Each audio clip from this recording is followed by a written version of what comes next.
The contribution had to meet certain criteria. Her tone suggested that the standards were objective, that they were clear, that I simply hadn't understood them. She said she had been planning to discuss this with me and regretted that I had seen the publication before that conversation had happened. She made it sound like a clerical mistake, like someone had simply forgotten to tell me about a policy that made my contribution not count. I let her finish. Then I placed the confirmation page. On the desk between us, I said my name was on the submission. I pointed to the name on the confirmation. I pointed to the date.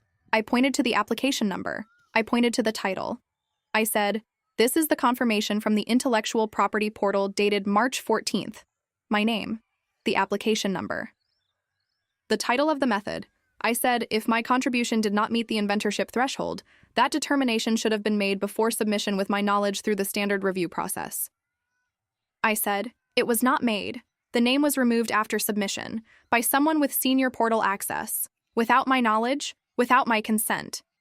Patricia looked at the confirmation page. I didn't wait for her to respond. I said, "I'd like to continue through the formal review. I think that's the appropriate process given the timeline." She left without saying anything further. I spent the next 6 weeks preparing like someone who understands that preparation is the only thing you control when everything else is uncertain. I assembled every document related to the project: lab notebooks with dated entries and technical drawings, development logs showing the evolution of the methodology, email threads documenting decisions and milestones, the original project brief that had been assigned to me alone with my initials on the signature line, meeting notes from every single meeting across the 8 months of work, the filing confirmation, a 14-page technical summary I had written, specifically for the review that walked through the methodology chronologically, that demonstrated in the specific language that patent law uses for these things why my contribution met the standard for named inventorship. I also retained an external intellectual property attorney, a woman named Dr. Rebecca Cole, who specialized in research intellectual property disputes. She had a practice that focused on exactly this kind of situation. I sent her everything: the confirmation page, the lab notebooks, the emails, the technical summary, the project brief, all of it. She reviewed the documentation over the course of a week. She called me and said, with the measured language of someone who does not overstate, that my case was well supported. She said the confirmation page alone would have been sufficient. The other documentation made it overwhelming. She said, "You're going to win this. Not might win, will win." The review board meeting was scheduled for a Thursday morning 6 weeks after I filed the request. The meeting lasted 3 hours, the longest 3 hours of my professional life. I presented for 40 minutes. I walked through every element of the methodology. I explained the technical innovation. I demonstrated why my contribution met the standard for inventorship. I answered every question directly and completely. Patricia presented for 30 minutes. Her presentation was vague. It referenced company policy in general terms. It cited the collaborative nature of research environments.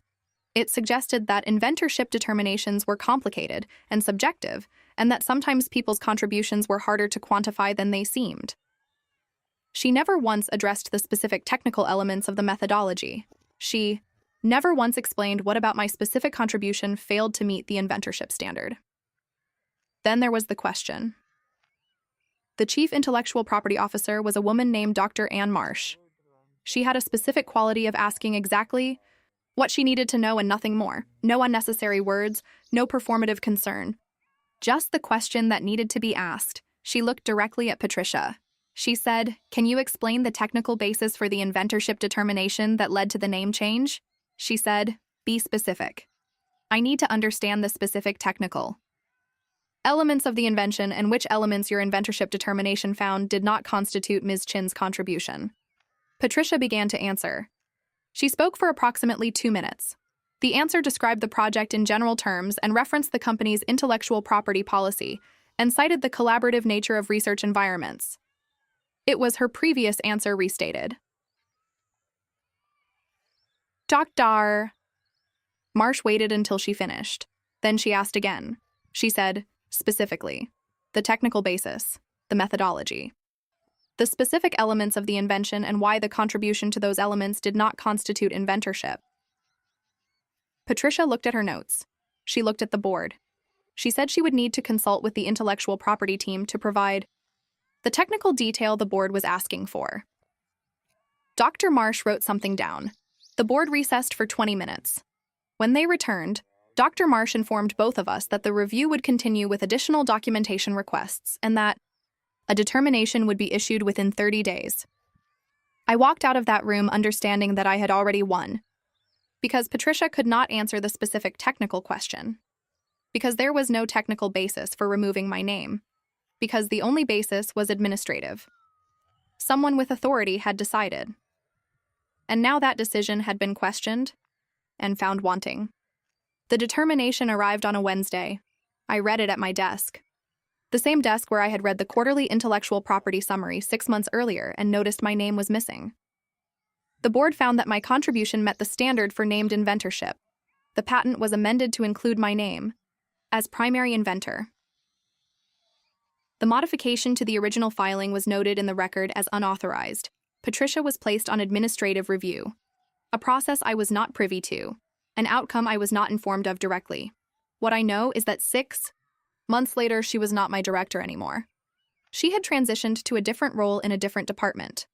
The company described it as a structural reorganization in an internal communication that used language that was very careful and neutral. I continued in my role. I filed 2 additional patents in the following year, both under my own name, both through the standard process, both without any complications. The confirmation pages are in a folder in my desk drawer, all of them, every single one, dated, numbered, complete. Kept the way my senior colleague told me to keep things 6 years ago in my first year in research. He was right. He's still right. The record is everything. Because when someone tries to tell you that you didn't do what you know you did, when someone tries to erase you from something you created, when someone tries to make you doubt your own reality, the record is the only thing that cannot be interrupted or explained away or dismissed. It just sits there. Proof. Unchangeable. Permanent. That's what I learned. That's what I tell every young researcher now. Keep the confirmation pages. Always keep the confirmation pages.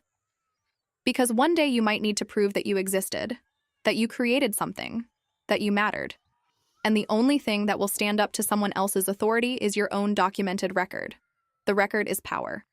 And I will never again let someone rewrite my record. The confirmation page had my name on it, and I know this because I printed it myself with my own hands on a Tuesday afternoon in March. That detail matters. It matters because it's the difference between having proof and having memory. It's the difference between being right and being able to prove you were right. My name is Dr. Sarah Chin, and I'm 34 years old, and I spent 6 years at a company learning the hardest lesson of my career. The most important thing you can do in this industry is create a record of what you did and when you did it. Because someday someone might try to tell you that you didn't do what you know you did, and if you don't have proof, then it's just your word against theirs. And your word, apparently, is worth nothing. I learned that from a senior colleague during my first year in research. He pulled me aside one afternoon and told me something like he was telling me something nobody else understands.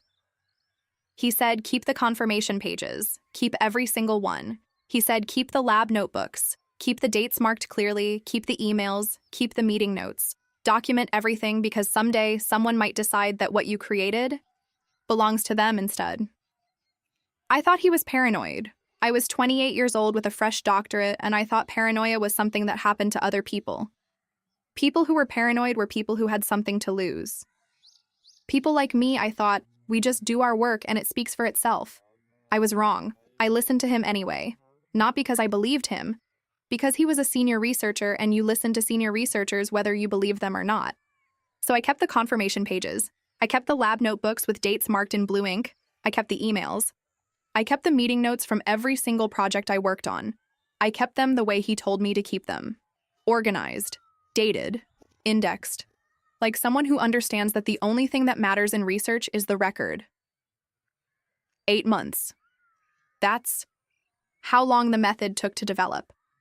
8 months of careful work in a lab that was too cold and a computer that was too slow and a development process that felt glacially slow when I was doing it, but looked elegant and efficient when it was finished. I documented every stage.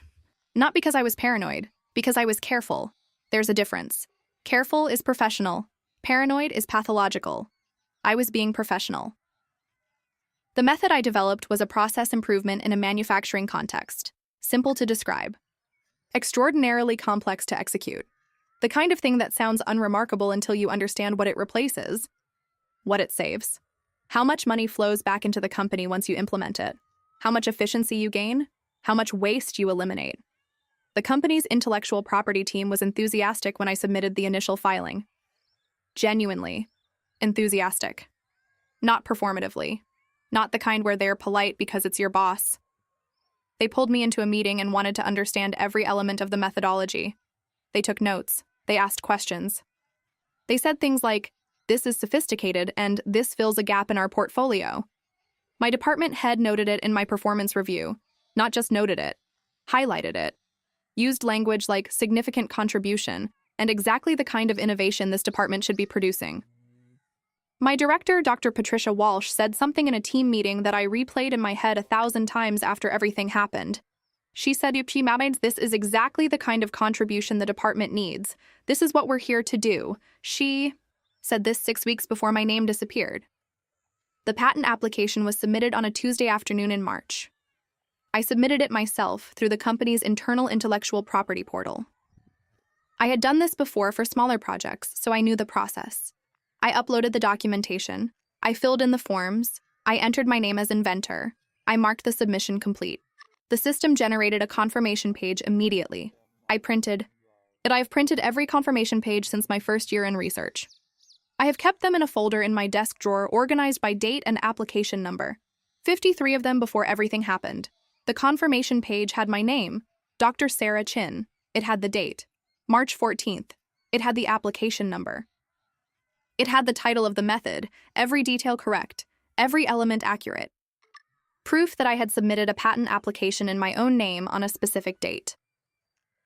12 weeks later, I was sitting at my desk with my coffee on a Friday morning, reading the company's quarterly intellectual property summary. I read all internal publications methodically because I have learned over the years that the things that matter most are the things that people assume nobody reads carefully. Page 4 had the patent listed. Under the company's recent intellectual property acquisitions. Under the section for process improvements. My name was not there, my director's name was there. Dr. Patricia Walsh, listed as primary inventor. And another name. A researcher named Michael Chen, who I had worked with briefly on a tangential aspect of the project. His contribution had been significant enough to acknowledge in my original filing notes. Significant enough to merit a thank you email. Not significant enough to constitute co-invention under any reasonable standard, but his name was there on the published patent. My name was not. I sat at my desk for what felt like a long time. I didn't move. I didn't reach for my phone. I just sat there holding a printed copy of the quarterly IP summary, and understanding that something had happened that I didn't understand yet. Something that required explanation. Before I did anything else, I walked to my desk drawer and opened the folder. I pulled out the confirmation page. The one I had printed in March. The one I had kept along with all the others. It was exactly as I remembered it. My name. Dr. Sarah Chin. Inventor. Application date March 14th. The application number matching the one in the quarterly summary.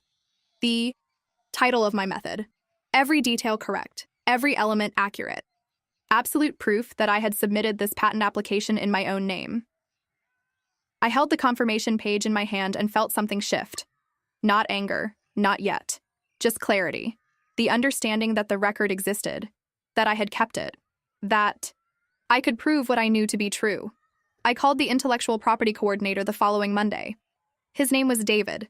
He was a careful man, uncomfortable in most social situations. The kind of person who works in IP because it's orderly, and follows rules and people don't interact much. I suspected he knew more than he was prepared to say directly. I told him that my name had been removed from a patent application that I had submitted.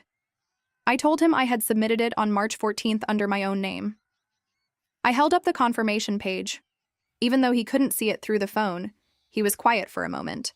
Then he said something that confirmed every suspicion I had. He said the application had been modified after submission by someone with senior access to the intellectual property portal. He said that this happens sometimes. Not often, but sometimes. Someone with administrative credentials would modify a filing after it had been submitted. Usually it was correcting errors. Sometimes it was something else. He said he could not. Tell me more without involving the formal review process. I said I would like to involve the formal review process. He asked if I had proof of the original submission. I said yes. He asked me to come to his office and bring the proof with me. Thus, Intellectual Property Coordinator's office was small and fluorescent and smelled like plastic and old paper. I sat across from David and placed the confirmation page on the desk between us. He looked at it carefully. He nodded once like something had been confirmed that he had suspected but needed to verify. He opened a form on his computer, the formal. Intellectual property review process at Meridian Research was designed for exactly this kind of dispute. It involved 3 people: the Chief Intellectual Property Officer, the Head of Research Ethics, an external independent reviewer who rotated on an annual basis. They examined the evidence, they heard from both parties, they made a determination. It was by all accounts I had gathered before requesting it rarely, invoked because the situations that required it were usually resolved before they reached that point. Patricia attempted to resolve it before it reached that point. She came to my office 2 days after I filed the review request. She sat down across from me with a particular energy. The energy of a senior person who had decided that a direct conversation would be more efficient than a formal process. The kind of energy that senior people use when they're trying to make you feel like you're overreacting. She said there had been an administrative error in the intellectual property portal. She said my contribution had been significant. She used that exact word, significant. But she said it had not met the threshold for named inventorship under the company's intellectual property policy. There were standards, she explained.